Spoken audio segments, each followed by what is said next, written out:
আমি অমিত আছি তোমাদের সঙ্গে, আর তোমরা শুনছো ভৌতিক কথা।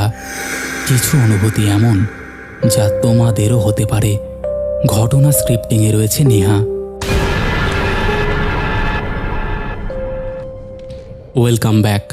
কেমন আছো বন্ধুরা? আশা করছি ভালো আছো আর শুনতে চলে এসেছো তোমাদের পছন্দের পরিবার ভৌতিক কথা।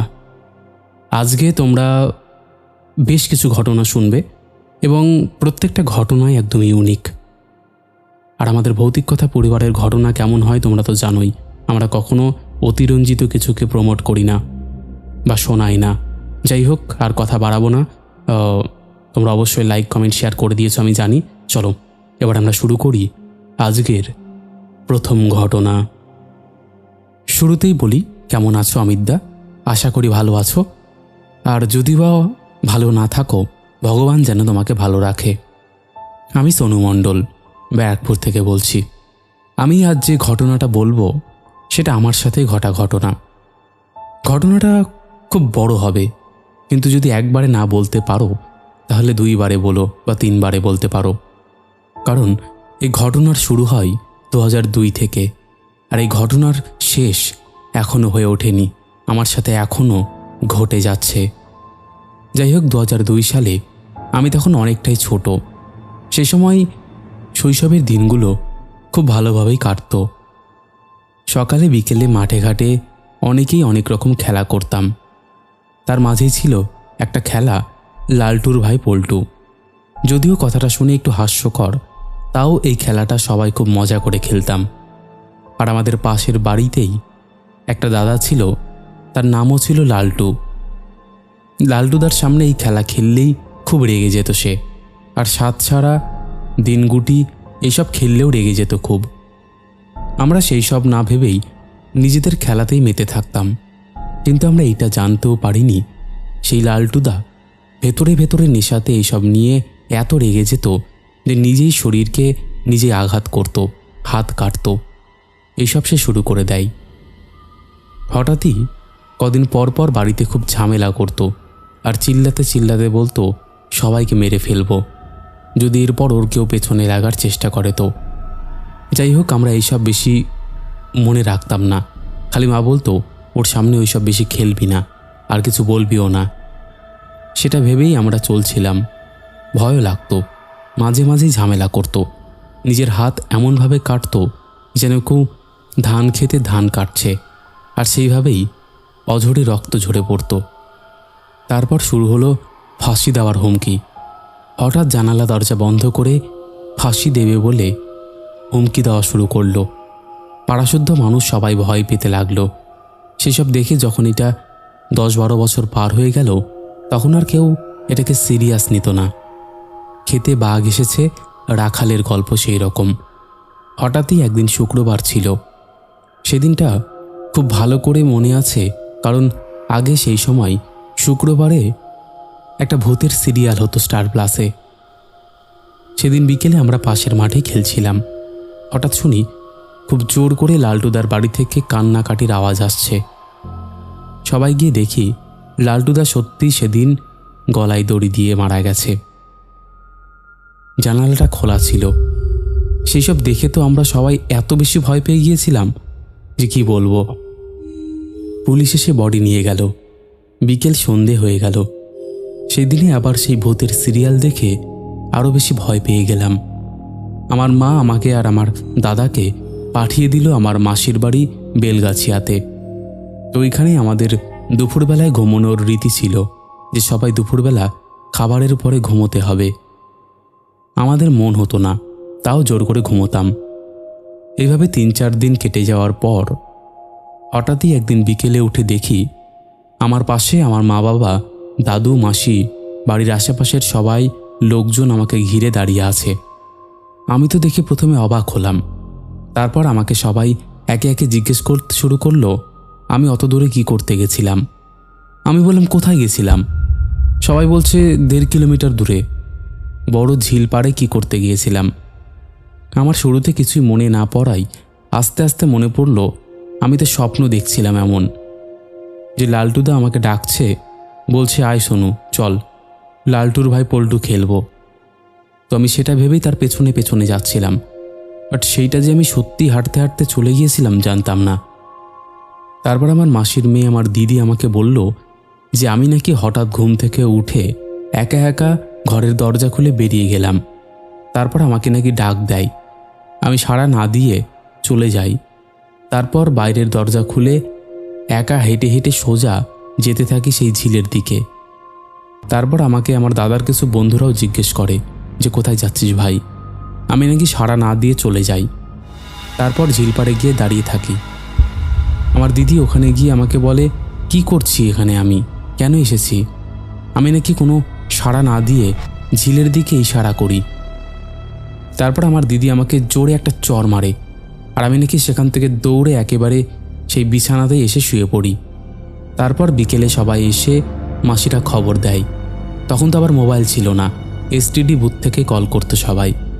আমাদের পাশের বাড়িতে ফোন ছিল, ল্যান্ডলাইন, সেখানে ফোন করার পরে সবাই ওখানে যায়। যাই হোক, তারপর আমাকে বাড়িতে এনে ঝাড়ানো হয়, একটা মাদুলি দেওয়া হয়। তারপরে আমি সেটা ধারণ করার পর সব ঠিক থাকে। কিন্তু একদিন হঠাৎই পুকুরে স্নান করতে গিয়ে সেই মাদুলিটা খুলে ডুবে যায়। তারপর হঠাৎ শুরু হয় আমার সাথে বাজে ঘটনা ঘটা। আমি আগাগোড়ায় একটু ভীতু টাইপের ছিলাম, কিন্তু আমার তারপর কি যেন হয়ে গেল যে আমি রাত 2-3টে অবধি বাইরে ঘুরতাম, বাড়ির সবার সাথে ঝামেলা করা শুরু করে দিলাম। কিচ্ছু নাকি খেতাম না, কিছু ভালো লাগতো না, একা একা থাকতে ভালো লাগতো। আমি নিজেও জানতাম যে আমি যা করছি ঠিক করছি না, তাও যেন আমার ইচ্ছের বাইরে আমাকে কেউ জোর করে করানো শুরু করলো। আমি বুঝতেই পারছিলাম আমার ধীরে ধীরে অন্ধকার, একা থাকা এসব বেশি ভালো লাগা শুরু করলো। আমাদের বাড়ির পেছনে কুয়োর পাড় ছিল, যেখানে 4টে টয়লেট একসাথে ছিল। চালতা গাছ, খেজুর গাছ ছিল, ছিল না আমাদের পুরনো পাতকুয়ো। আমি সেখানে সন্ধ্যের পরে যেতে ভয় পেতাম, কিন্তু সেই সময় আমি সেইখানে রাত 1টা-2টো অবধি পাতকুয়োর উপরে পা ঝুলিয়ে বসে থাকতাম। মাঝে মাঝে ঝাঁপও মারতাম, কিন্তু যেহেতু আমি সাঁতার জানি, উঠে যেতাম মাঝে মাঝে। মাঝে মাঝে আমিও ভাবতাম যে আমি উল্টো করে ঝাঁপ দেব, কিন্তু আমার নিজের মন চাইতো না। মন বলতো না, তাহলে আমি শেষ হয়ে যাব, তারপর কি হবে। আমি নিজেও সেই সময় 5-6 বার ফাঁসি দিতে গিয়েছিলাম। আমি বুঝতে পারছিলাম না যে আমি কি করছি। আমি ভাবছিলাম আমি আমার সাথে, আমার মা বাবার সাথে খুব খারাপ করছিলাম, তাও আমি এটার শেষ করতে পারছিলাম না। তারপর আমি বাইরে চলে গেলাম। আসার পর সব ঠিকঠাক নর্মাল চলছিল। তারপরে আমি আবার স্কুলে অ্যাডমিশন নিলাম। এবার পড়াশোনা, খেলাধুলা করতে করতে সব নর্মাল হতে লাগলো। মোটামুটি 9 বছর পরে আমার একটা কাছের ফ্রেন্ড ঠিক সেভাবেই সুসাইড করলো। আমরা খেলতে গিয়েছিলাম মাঠে, ক্রিকেট খেলে আসলাম। 2013-র 25শে সেপ্টেম্বরে আমার মনে আছে, খেলে সবাই বাড়িতে ফিরে ফ্রেশ হচ্ছি, কারেন্ট অফ হয়ে যায়। তারপর সেই আমার ফ্রেন্ডটা দরজা বন্ধ করে দেয়। হঠাৎ কারেন্ট আসার পরে ওদের বাড়ির সবাই চিল্লাতে থাকে আর কান্না করতে থাকে। তারপরে শুনি সেও আর নেই। আমরা সবাই গিয়ে দরজা ভেঙে ওকে বার করি। দরজাটা ভাঙার পরেই যেন একটা দমকা হাওয়া বেরোতে লাগলো ঘর থেকে, একটা আজব ফিলিংস। সেই সময় আবারও খুব ভয় পেয়ে গিয়েছিলাম আমি। পুজোর একটা উইক আগে এসব ঘটল। তার কিছুদিন পর থেকে আমার সাথে আবার সেই টাইপের ঘটনা ঘটতে শুরু করলো। আমি আবার বাড়িতে ঝামেলা শুরু করলাম, খেলতাম না, খেতাম না। আমার আবার সেই বাইরে বাইরে থাকতে ভালো লাগতো। তারপর আবার আমাকে ঝাড়ানো হলো, মাদুলি দিল। তারপর আমি আবার আমার ডান্সের কেরিয়ার নিয়ে ভাবতে থাকলাম। ঘটনাটা এখানেই শেষ না। এরপর আবার 2016-তে আমার পাশের বাড়ির আরও একটা ফ্রেন্ড সেমভাবেই সুইসাইড করলো। সেই মাঝে আমাদের পাড়াতেও একটা কাল লেগে গেল। সেই 2016-তেই 2 মাসে অনেক লোক মারা যেতে থাকলো। কেউ কেউ সুইসাইড করলো, কেউ গায়ে আগুন দিয়ে, কেউ ফাঁসি দিয়ে, কারোর অ্যাক্সিডেন্ট হয়ে ডেথ হলো। তারপর আবার সেম। সেইবারটা আমার বাড়ির মা বাবার সাথে বেশি বাড়াবাড়ি হয়ে গেল। আমি বাড়ি ছেড়ে পাশেই একটা জায়গায় গেলাম, সেখানে আমাদের ডান্স ক্লাসও খুললাম।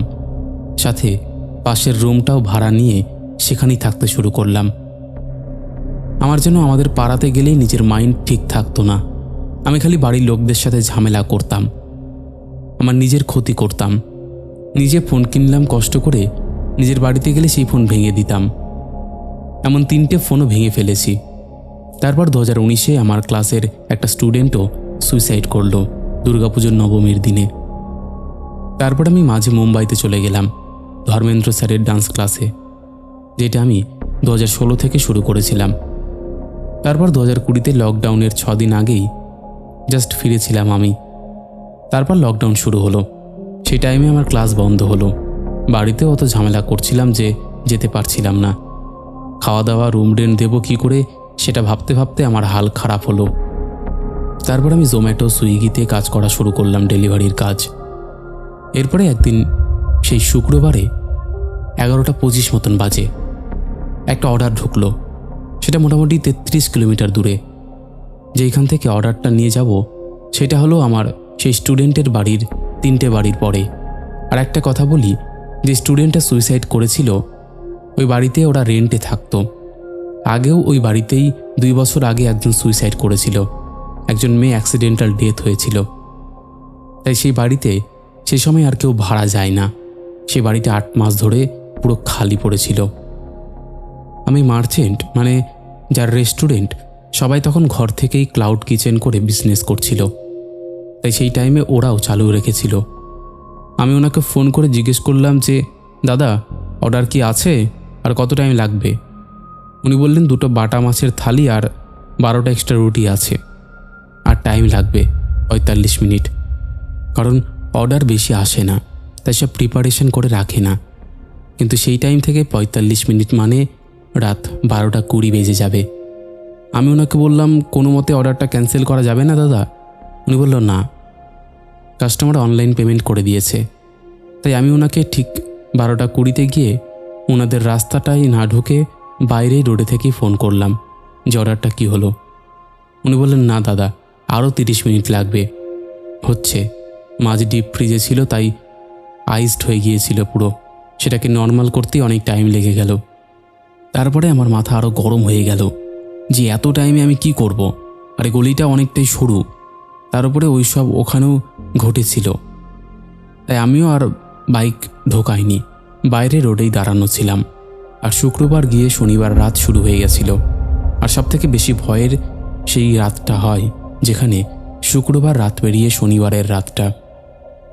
আমাকে ঠিক খাবারটা রেডি করে দিল রাত 1:05। ওইদিকে কাস্টমার ফোন করেই যাচ্ছে আমাকে, যেতে হবে 33 কিলোমিটারে। আমি বললাম, কিচেনে ফোন করুন, ওনারা খাবার এখনও রেডি করেনি। আমি কি করব বলুন? আমি সেই গলিটায় ঢুকলাম। কথা বলতে বলতে গলিটায় ঢোকার সাথে সাথেই আমার গা কাঁটা দিয়ে উঠল। তারপর যখন মাছের থালিতে হাত নিলাম, নেওয়ার আগেই যেন সেই বাড়িটায় একটা জানালা খুলে গেল, খুব বাজে আওয়াজ করে, ঠিক যেন ভূতের ফিল্মের দরজার আওয়াজ। আমার গায়ে কাঁটা দিল। খাবারটা নিয়ে ব্যাক করতেই 4-5টা কুকুর খুব জোরে আমার দিক করে চিল্লাতে লাগলো, যেন আমি বা আমার সাথে আরও কেউ আছে যাকে ওরা দেখে বুঝতে পারছে। সেই টাইমে ওদের বাড়িটা ক্রস করতে যাব, ওপর থেকে পিলারের 3 জোড়া ইট পড়লো আমার সামনে। সত্যি বলতে আমার শরীর খুব ঘাম দেওয়া শুরু করে দিল। আমি হনুমান চালিসা পড়া শুরু করলাম, ওম নমঃ শিবায় বলতে লাগলাম। তারপর আমার একটা ফ্রেন্ডকে কল করলাম। সে সব শুনে বলল, এত রাতে কী দরকার? আমি বললাম, আমি সব ওকে পরে বুঝিয়ে বলবো, তুই খালি আমার সাথে 30 মিনিট একটু কথা বল, খুব বাজেভাবে ভেসে গেছি। সে বলল, ওকে। আমি কাস্টমারকে কোনো রকমে খাবারটা দিয়ে এসে বাড়িতে এসে ওকে সব বললাম। ও বলল, এসব কিছু না, মনের ভুল, চাপ নিস না, ঘুমিয়ে পড়। আমি ঘুমিয়ে পড়লাম। তারপর সেই বাড়িটাই আমার সাথে, মানে আমার ক্লাসের বাড়িটাই আমি ঘুমোচ্ছি। এমন সময় আমার জানলার পাশে অনেকগুলো কুকুরের চিল্লানোর আওয়াজ পাওয়া গেল। কুকুরগুলো চিল্লাতে চিল্লাতে ওই দিকে ঘুরে এসে আমার গেটের বাইরে চিল্লাচ্ছিল। রাত তখন মোটামুটি 3টা 4 বাজে। আমি ভাবলাম কোনো চোর নাকি। লকডাউনে অনেক চুরির উৎপাত বেড়েছিল, তাই আমার গাড়িটাও বাইরে থাকতো। তাই আমি ঘরের দরজাটা খুলে বাইরে লাইটটা জ্বালালাম। যেই না আমি দরজাটা খুলেছিলাম, আমার অবস্থা খারাপ হয়ে গেছিল। আমি আমার লাইফের শেষ দিনটা যেন দেখে ফেলেছিলাম। আমি দেখলাম ঠিক 1 থেকে 1.5 ফিট ওপরে একটা শরীর ভাসছে, আর সেই শরীরটা পুরো সাদা টাইপের। লাইট জ্বালানোর সাথে সাথেই 1 সেকেন্ডে ফ্ল্যাশের মতন চলে গেল। সেই রাতে আমি আর ঘুমোতে পারিনি। আমি কাউকে বলতেও পারছিলাম না। আমার সেই ফ্রেন্ডের মতন সবাই ভাববে আমার মনের ভুল, তাই আমি আর কাউকে বলিনি। তারপর থেকে শুরু হলো ডেলি রাতে প্রায় সেই উৎপাত। কোনোদিনও শুনছি বাইরে কেউ ঝাড় দিচ্ছে, ভাবতাম সকাল হয়ে গেছে, উঠে দেখি রাত 3টা 2 বাজে। আবার কোনোদিন কেউ কথা বলছে, দেখি ওই মোটামুটি 3টা 8। এরকম ঘটনাগুলো রাত 2:30 থেকে 3:40-এর মধ্যেই হতো, আর উঠলেই সব বন্ধ হয়ে যেত, কিছুই হতো না। লাস্ট একদিন আমার জানালার পাশে কেউ খুব রেগে গিয়ে গঁ গঁ আওয়াজ করছিল, যেন কেউ আমাকে কিছু করতে চাই। তারপর ওই বাড়িটাই আমি ছেড়ে দিলাম। তারপরে আস্তে আস্তে কিছুদিন পরে সব নর্মাল হলো। এর মধ্যে লকডাউনও শেষ হলো। অন্য জায়গায় কাজ শুরু করলাম। নিউ টাউনে আসলাম একটা জায়গায় কাজ করার জন্য। 3 সপ্তাহ সব নর্মাল ছিল। তারপরে একদিন রাতে আমি বিরিয়ানি নিয়ে আসছিলাম। সবটা খেতে পারিনি বলে 1 পিস চিকেন আর কিছুটা রাইস ঢেকে রেখে দিয়েছিলাম টেবিলে, যে সকালে ফেলে দেব। যাই হোক, তারপর ঘুমিয়ে পড়ি। রাতে হঠাৎ ঘুম ভাঙতেই দেখি সেই চেয়ারে বসে সেই থালা থেকে সেই ছায়াটা, যেটা সেই বাড়িতে দেখেছিলাম, সেটা বসে আমার দিকে তাকালো। আমি সেই টাইমে অজ্ঞান হয়ে গেলাম। তারপর থেকে আমি আর এই কলকাতাতেই থাকতে পারতাম না। বাইরে বাইরে কাজের জন্য চলে যেতাম। তাও এখনও আমার মনে হয় মাঝে মাঝে সেই ছায়াটা যেন এখনও আমার পিছু করছে, এখনও আমার সাথ ছাড়েনি। জানি না সেটা কে। যাই হোক, এই ঘটনাটাই অনেকটাই বড়, যেখানে আমার লাইফটা শেষ হতে দেখা গেছে। অলমোস্ট শেষ হতে হতেও বেঁচে গেছি। যদি ঘটনাটা ভালো লাগে অবশ্যই শেয়ার করো। পরের বার আরও একটা ঘটনা বলবো, যেখানে আমার লাইফ একদম মরার হালে চলে এসেছিল। যাই হোক, ভালো লাগলে অবশ্যই শেয়ার করো। ভালো থেকো। আর কিছু ভুল ত্রুটি হলে নিজের মতন করে একটু সাজিয়ে নিও। একদম। তো বন্ধুরা, এই ছিল আমাদের আজকের প্রথম বা অনেকগুলো ঘটনা বলতে পারো, একজনের পাঠানো ঘটনা। আমি জানি তোমাদের ভালো লেগেছে। কেমন লেগেছে তোমরা অবশ্যই সেটা কমেন্ট করে জানিয়ে দাও। তোমাদের মধ্যে এখনও যারা এই পরিবারে যুক্ত হওনি তারা যুক্ত হয়ে যাও। যারা ভাবছো ঘটনা শেয়ার করব কিন্তু দ্বিধাবোধ আছে, তাদের বলবো একদম দেরি না করে ঘটনা শেয়ার করে দাও। আর একটা কথা, ভৌতিক কথা কোনো রকম অন্ধবিশ্বাস, কোনো রকম কুসংস্কার বা কোনো রকম নেগেটিভিটিকে প্রশ্রয় দেয় না। ভৌতিক কথার কাজ শুধুমাত্র মানুষের জীবনে ঘটে যাওয়া ঘটনা সকলের সামনে তুলে ধরা, নচেত আর কোনো উদ্দেশ্য নেই। তাই যারা বিশ্বাস করছো না তারা এগুলোকে এন্টারটেইন হিসেবেই নিয়ে নাও। চলো এবার আমরা শুরু করি পরের ঘটনা। হ্যালো অমিতদা, কেমন আছো? আশা করি ভালোই আছো। আর ভৌতিক কথা পরিবারের সবাই ভালো আছে। আমি আজ যে ঘটনাটা শেয়ার করতে চলেছি সেটা আমার নিজের জীবনের। আজ থেকে মোটামুটি 9 বছর আগে ঘটেছিল। তখন আমি কলকাতায় পড়াশোনা করতে গিয়েছিলাম। গ্রামের ছেলে, প্রথমবার এত বড় শহরে এসে একটু ভয় একটু উত্তেজনা দুটোই কাজ করছিল। কলেজে ভর্তি হওয়ার পর থাকার জন্য একটা সস্তার মেস খুঁজছিলাম। অনেক ঘোরাঘুরি করার পর একটা পুরনো বাড়ির ওপরে মেস পেয়ে যাই। ভাড়া কম, খাওয়ার দাওয়ারের সুবিধা আছে, তাই আর বেশি কিছু না ভেবে উঠে পড়ি। বাড়িটা একটু অদ্ভুত ছিল। বাইরে থেকে দেখলে বোঝাই যায় অনেক পুরনো। দেওয়ালের সাথে সাথে দাগ, বারান্দার রেলিংয়ে মরচে পড়ে গেছে, আর একটা অদ্ভুত গন্ধ সবসময় ভাসত। প্রথম দিনে একটু খারাপ লেগেছিল, কিন্তু ভাবলাম অভ্যেস হয়ে যাবে। মেসে মোট 5 জন থাকতাম, বাকিরা সবাই পুরনো, আমি একাই নতুন। প্রথম 2 দিন সব কিছু স্বাভাবিক ছিল, সবাই ভালো ব্যবহার করত। তবে একটা জিনিস লক্ষ্য করেছিলাম, রাত 11টার পর কেউ নিজের ঘর থেকে বের হতো না, এমনকি বাথরুমেও যেত না। প্রথমে ব্যাপারটা নিয়ে হাসাহাসি করেছিলাম, ভেবেছিলাম হয়তো অলসতা। কিন্তু তৃতীয় দিন রাতে ব্যাপারটা বদলাতে শুরু করে। সেদিন আমি পড়ছিলাম, সময় তখন মোটামুটি 12টা। হঠাৎ করেই করিডোরে কারোর হাঁটার শব্দ পেলাম, ধীর, ভারী পায়ের শব্দ। প্রথমে ভাবলাম হয়তো কেউ বাথরুমে যাচ্ছে, কিন্তু কয়েক মিনিট পরও একই শব্দ, যেন কেউ বারবার এদিক ওদিক হাঁটছে। দরজা খুলে বাইরে তাকাতেই দেখলাম করিডোর ফাঁকা, আলো জ্বলছে, কিন্তু কেউ নেই। একটু অস্বস্তি লাগলো, তবুও নিজেকে বুঝিয়ে ঘরে ফিরে এলাম। কিন্তু এই রাতেই প্রথমবার আমি শুনলাম সেই ফিস ফিস শব্দ, খুব হালকা, যেন কেউ দূর থেকে ডাকছে, হেই। আমি চমকে উঠে চারিদিকে তাকালাম, কিন্তু কিছুই নেই। এরপরের দিন সকালে ব্যাপারটা অন্যদের বলতেই তারা চুপ হয়ে গেল, কেউ কিচ্ছু বলল না। শুধু একজন বলল, রাতে দরজা খোলার দরকার নেই। তার গলায় এমন একটা চাপা ভয় ছিল যেটা আমাকে আরও অস্বস্তিতে ফেলল। এরপর কয়েকদিন সব ঠিকঠাকই চলছিল, কিন্তু রাতে ওই হাঁটার শব্দ আর ফিসফিসানি থামেনি, বরং দিন দিন আরও পরিষ্কার হচ্ছিল। একদিন তো আমি স্পষ্ট শুনলাম কেউ আমার নাম ধরে ডাকছে, অথচ এই মেসে তখনও কেউ আমার নাম ভালো করে জানতো না। সেদিন ভয়ে আমি সারাটা রাত আলো চালিয়ে বসেছিলাম। ধীরে ধীরে আমি বুঝতে পারছিলাম এই বাড়িতে কিছু একটা ঠিক নেই। একদিন দুপুরে মেসের এক দাদার সঙ্গে কথা বলতে গিয়ে জানতে পারলাম এই বাড়ির আগের মালিকের মেয়ে নাকি এখানে আত্মহত্যা করেছিল। ঘটনাটা খুব বেশি পুরনো নয়, হয়তো 10-12 বছর আগের। আর ঠিক যেই ঘরে আমি থাকতাম সেটাই নাকি তার ঘর ছিল। কথাটা শুনে আমার শরীরটা ঠান্ডা হয়ে গিয়েছিল। তখনই বুঝতে পারলাম যেগুলো এতদিন শুনছিলাম সেগুলো হয়তো কল্পনা নয়। কিন্তু তখন আর মেস ছেড়ে যাওয়ার মতন পরিস্থিতি ছিল না, তাই ভয় নিয়ে সেখানেই থাকতে লাগলাম। আসল ঘটনাটা ঘটল এক বর্ষার রাতে। বাইরে প্রবল বৃষ্টি, বিদ্যুৎ বারবার চলে যাচ্ছে। আমি ঘরে একা, বাকিরা সবাই বাড়ি গেছে। রাত তখন প্রায় 1টা। হঠাৎ করেই দরজায় ঠক ঠক শব্দ। আমি ভেবেছিলাম হয়তো কেউ ফিরেছে, কিন্তু দরজা খুলতেই দেখি কেউ নেই। করিডোর অন্ধকার, শুধু বৃষ্টির শব্দ। দরজা বন্ধ করতে যাব এমন সময় মনে হলো কেউ আমার ঠিক পেছনে দাঁড়িয়ে আছে। ঠান্ডা হাওয়া একটা গায়ে লাগলো।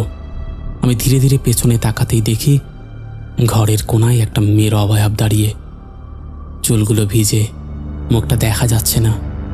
সে একদৃষ্টে আমার দিকে তাকিয়ে আছে। আমি জমে গিয়েছিলাম, গলা দিয়ে শব্দ বেরোচ্ছিল না। হঠাৎ সে ধীরে ধীরে এগোতে শুরু করলো। তার পায়ের শব্দ নেই, কিন্তু মেঝেতে জল পড়ার শব্দ হচ্ছে। আমি পিছিয়ে যেতে যেতে দেওয়ালে ঠেকে গেলাম। সে একেবারে সামনে এসে থেমে গেল। তারপর খুব আস্তে করে বলল, তুই কেন আমার ঘরে থাকিস? সেই গলাটা আমি আগে বহুবার শুনেছি, ফিসফিস করে, কিন্তু এবার একেবারে স্পষ্ট। আমি কিছু বলতে পারছিলাম না। সে আবার বলল, আমি এখানেই থাকি। তারপর হঠাৎ করেই তার মুখটা সামনে এলো। চোখ দুটো একেবারে ফাঁকা, কালো, আর ঠোঁট থেকে রক্তের মতন কিছু একটা গড়িয়ে পড়ছে। আমি আর সহ্য করতে পারিনি, চিৎকার করে জ্ঞান হারিয়ে ফেলেছিলাম। সকালে অন্যরা এসে আমাকে মেঝেতে পড়ে থাকতে দেখে। জ্ঞান ফেরার পর সব বললাম, কিন্তু কেউ অবাক হলো না, যেন তারা আগেই সব জানতো। তখনই তারা বলল তারা সবাই এই অভিজ্ঞতা পেয়েছে, কেউ কাউকে কিছু বলেনি, কারণ ভয়ে ছিল। সেদিনই আমি সেই মেস ছেড়ে দিয়েছিলাম। পরে শুনেছি সেই ঘরটা আর কাউকে ভাড়া দেওয়া হয় না। কিন্তু আজও যখন রাত গভীর হয়, আজও হয়তো সেই মেয়েটা সেই ঘরেই আছে। আর যদি কেউ সেখানে ভুল করে যায়, তাকেই হয়তো এইভাবে ভয় দেখায়। তারপরে তো আমি পড়াশোনা শেষ করে এখন আবার বাড়ির দিকে চলে এসেছি। আর চাকরি বাকরির যা অবস্থা সেটা তো বললামই না। যাই হোক, এই ছিল ঘটনা। যদি ভালো লাগে পড়ে শুনিও। একদম। তো বন্ধুরা, এই ছিল ঘটনা। আশা করছি তোমাদের ভালো লেগেছে। কেমন লেগেছে তোমরা অবশ্যই কমেন্ট করে জানিয়ে দাও। তোমাদের মধ্যে এখনও যারা এই পরিবারে যুক্ত হওনি তারা যুক্ত হয়ে যাও। চলো আর কথা না বাড়িয়ে এবার আমরা শুরু করে দিচ্ছি পরের ঘটনা। দাদা নমস্কার, আমি সট্টু। তুমি হয়তো আমাকে চেনো বা এখন নাও চিনতে পারো, কারণ আমি তোমাকে মোটামুটি লাস্ট 2 বছর আগে কন্ট্যাক্ট করেছিলাম। যাই হোক, আজকে আমি যে ঘটনাটা বলবো সেটা শীতের রাতের ঘটনা। ঘটনাটা একদম মাঝরাতে ঘটেছিল। আমাদের এখানে একটা নদী আছে, সেই নদীর ধারের একটা শ্মশান আছে। তো বেসিক্যালি যেটা হয়, শীতকালে নদীর ধারের দিকে একটু কুয়াশাটা বেশি পড়ে, সেই কারণে সেখানকার যে শ্মশানটা পুরোপুরি ঢেকে গিয়েছিল কুয়াশায়। আর তোমাকে আমি তখনও বলেছিলাম যে আমি এরকম ভূত প্রেতে বিশ্বাস করি না চট করে। আমি আগে যুক্তি দিয়ে বিচার করার চেষ্টা করি, কিন্তু তারপর যদি না হয় সেটা তাহলে তার কিছু করার নেই। তো সেদিনকার ওই ঘটনাটাও ছিল একেবারে অন্যরকম, যে আমার যুক্তিবাদী মনকে আজীবন তছনছ করে দিয়েছে। তুমি জানোই এইসব নিয়ে আমি আবার ইনভেস্টিগেট করতে খুব ভালোবাসি, যেহেতু আমি যুক্তি দিয়ে বোঝাতে চাই এসব কিছু হয় না। অনেকেই হয়তো ভেবে থাকবে যে ভূত ধরা মানেই কোনো ওঝা বা তান্ত্রিকের হাঁকডাক কিংবা ধুনোর ছোঁয়ায় আচ্ছন্ন ঘর, কিন্তু সত্যিটা অনেক বেশি ঠান্ডা এবং নিস্তব্ধ। আমার যে বন্ধুটার কথা তোমাকে বলেছিলাম, অয়ন, সে কিনা একজন প্যারানর্মাল ইনভেস্টিগেটর। সে বিশ্বাস করত যে ভূত আসলে কোনো প্রেতাত্মা নয়, বরং সেটা হলো সময়ের একটি স্তরে আটকে থাকা শক্তি, যা মাঝে মাঝে আমাদের বর্তমানের সঙ্গে ধাক্কা খায়। সেবার আমাদের কাছে খবর এলো একটা পুরনো বাড়ির ভেতরে গত কয়েকদিন ধরে অদ্ভুত সব শব্দ শোনা যাচ্ছে। আর সবচেয়ে আশ্চর্যের বিষয় হলো, যে বা যারা সেই বাড়ির আশেপাশে গেছে তাদের শরীরের তাপমাত্রা হঠাৎ করেই অনেকটা কমে গেছে। অয়ন আমাকে বলল যে এবার যে কোনো থিওরি দিয়ে নয়, বরং প্র্যাকটিক্যাল একটা পরীক্ষা করে ভূত ধরবে। অর্থাৎ সে অশরীরী শক্তির উপস্থিতিকে একটা কাচের জারের ভেতরে বন্দি করার চেষ্টা করবে। তো সেই মতো আমরা যখন সেই দরজায় পৌঁছালাম বা সেই বাড়িতে পৌঁছালাম, তখন রাত প্রায় 12:30। চারপাশটা এতটাই নিঝুম যে নিজের হৃৎপিণ্ডের ধুকপুকানি পরিষ্কার শুনতে পাচ্ছিলাম। অয়ন তার ঝুলি থেকে বের করলো এয়ার প্রেশার সেন্সর আর ইনফ্রারেড ক্যামেরা, যা দিয়ে সে সারা ঘর স্ক্যান করতে শুরু করলো। দেওয়ালের নোনাধরা প্লাস্টারগুলো খসে পড়ছিল আর মেঝের উপর পুরো ধুলোর আস্তরণ। কিন্তু অদ্ভুত ব্যাপার হলো, ধুলোর উপর কোনো পায়ের ছাপ নেই, অথচ আমাদের মনে হচ্ছিল ঘরের এক কোণ থেকে অন্য কোণে কেউ যেন খুব দ্রুত হেঁটে বেড়াচ্ছে। অয়ন একটা বিশেষ যন্ত্র মেঝেতে বসালো, যেটাতে ছোট ছোট অনেকগুলো লেজার লাইট জ্বলছিল। আর সে বলল, যদি কোনো ছায়ামূর্তিও এই আলোর রেখা অতিক্রম করে তবে যন্ত্রে বিপ বিপ শব্দ হবে। প্রায় 1 ঘন্টা কোনো সারা শব্দ নেই, শুধু জানলার ভাঙা কাচ দিয়ে আসা ঠান্ডা হাওয়ার শব্দ ছাড়া। কিন্তু ঠিক রাত 1:15 হঠাৎ করে ঘরের তাপমাত্রা 26 ডিগ্রি থেকে নেমে 4 ডিগ্রিতে চলে এলো।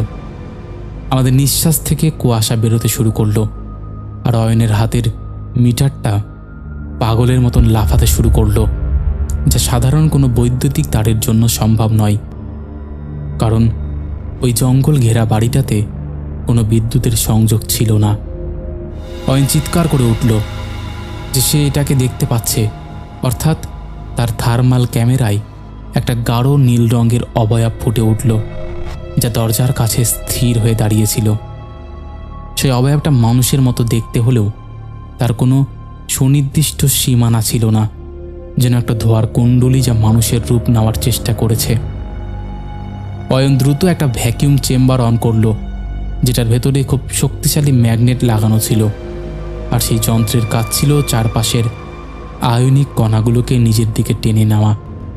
সেই মুহূর্তে ঘরের ভেতরে একটা প্রবল ঝড় শুরু হলো, যেন ঘরের ভেতর সব বাতাস কোনো এক অদৃশ্য গর্তের দিকে টেনে নিয়ে যাওয়া হচ্ছে। চারিদিকের জানলা দরজা ধরপড় করে শব্দ করতে শুরু করলো। অয়ন মরিয়া হয়ে যন্ত্রের সুইচ ঘোরালো, আর দেখলাম সেই অবয়বটা কোথাও যেন একটা মিলিয়ে গেল। পরক্ষণেই ঘরের পরিবেশ একদম শান্ত হয়ে গেল, তাপমাত্রা আবার স্বাভাবিক হতে শুরু করলো। আমরা ভেবেছিলাম আমরা জিতে গেছি, কিন্তু যখন আমরা সেখান থেকে বেরিয়ে আসলাম, সেই কাচের ভেতরে কিছুই ছিল না। সেই রাতে আমরা ফিরে এসেছিলাম ঠিকই, কিন্তু অয়ন সেই সিলিন্ডারটা আর কোনোদিনও খোলেনি, কারণ তার মনে হয়েছিল যে আমরা যাকে ধরেছি সে হয়তো মুক্তি চাইছিল না, বরং সে চাইছিল আমাদের মাধ্যমে এই পৃথিবীটাকে আবার স্পর্শ করতে। তারপরে সেই কাচের জিনিসটাকে নদীতেই ভাসিয়ে দেওয়া হয়, কারণ একজন ওঝা বলেছিল যে সেটা কাছে রাখলে বড় ক্ষতি হতে পারে। আমরা জানি না আদতে সেদিন কি করেছিলাম, ভূত প্রেত বা যেটাই বলো না কেন, সেটাকে কি আমরা ধরতে পেরেছিলাম? যদিও সেই ছবিটা আমাদের কাছে আছে, যদি তুমি চাও সেই ছবিটা তোমাকে পাঠিয়ে দেব। তুমি চাইলে আমাদের এই পরিবারের সবার কাছে শেয়ার করতে পারো। আজকের মতন এখানেই শেষ করছি। এইরকম আরও অনেক ঘটনা আছে প্যারানর্মাল ইনভেস্টিগেশনের, যদি তুমি বলো তোমাকে পাঠিয়ে দেব, আর ছবিটা আমি অবশ্যই তোমাকে পাঠিয়ে দিচ্ছি। তো বন্ধুরা, এই ছিল আমাদের আজকের জমজমাট একটি এপিসোড। তোমরা যদি সেই ছবিটা দেখতে চাও তাহলে অবশ্যই আমাদের হোয়াটসঅ্যাপ যে চ্যানেলটা আছে সেটাতে যুক্ত হয়ে যাও। আমি সেখানে সেই ছবিটা শেয়ার করে দেব, কারণ সবাইকে স্পেসিফিক একজন একজন করে দেওয়া তো সম্ভব না, তাই তোমরা সেই গ্রুপে জয়েন করে নাও। সেই গ্রুপ বা চ্যানেলের লিঙ্ক তোমরা ডেসক্রিপশানে পেয়ে যাবে। চলো আর দেরি করছি না, আজকের মতন শেষ করছি। এবার আমরা শুরু করে দেব শাউট আউট পর্ব।